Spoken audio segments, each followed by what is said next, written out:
we identify ourselves with the constructed ego personality that we have assumed.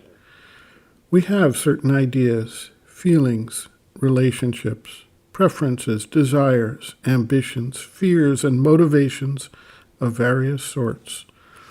We treat this ego personality as a unified whole and do not usually investigate the varying ways we respond to situations or the internal conflicts that arise between our desires, for instance, and our rational minds. Sometimes we struggle with these conflicts without recognizing that they represent separate parts of the being that each have their own motivational and need structure. For instance, we have a desire for a certain food, but our rational mind tells us that it is not healthy for us to consume it. Or we are antagonized in a situation, and our first reaction is to express anger and fight, while our mind tells us that it is going to have negative consequences, and we should simply walk away. There are endless numbers of such conflicts within our being.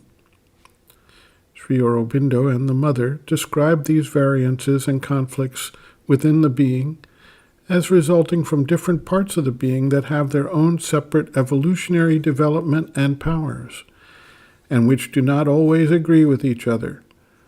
The constructed ego personality attempts to avoid recognizing the inherent conflicting motivations between the physical, the vital, the emotional, the basic mental, and the higher mental consciousness, as well as, for those who have awakened to it, the promptings of the soul, the psychic being, which becomes an organizing factor for all these diverse and divergent parts of our being once we have identified with it and begin to accept its guidance and direction as the source of our external being's actions.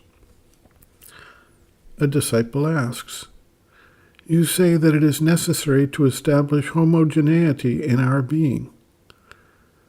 The Mother responds, quote, "Don't you know what a homogeneous thing is made up of similar parts?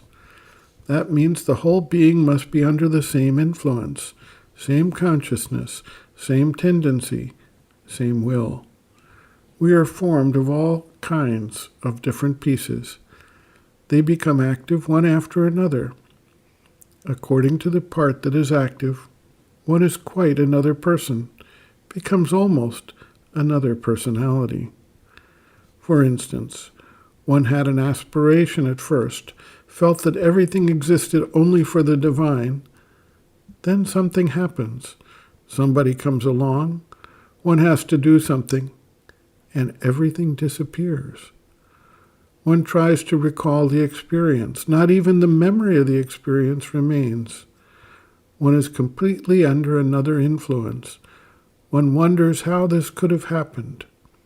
There are examples of double, triple, quadruple personalities, altogether unconscious of themselves. But it is not about this I am speaking. I am speaking about something which has happened to all of you. You have had an experience, and for some time you have felt, understood, that this experience was the only thing that was important, that had an absolute value. Half an hour later, you try to recall it. It is like a smoke that vanishes. The experience has disappeared. And yet, half an hour ago, it was there and so powerful.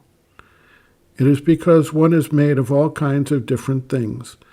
The body is like a bag of pebbles and pearls, all mixed up, and it is only the bag which keeps all that together.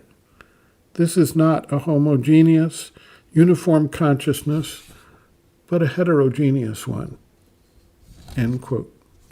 Reference, Sri Aurobindo and the Mother, The Psychic Being, Soul, Its Nature, Mission, and Evolution, Section 2, Role, Function, and Action of the Psychic, pages 67 to 68.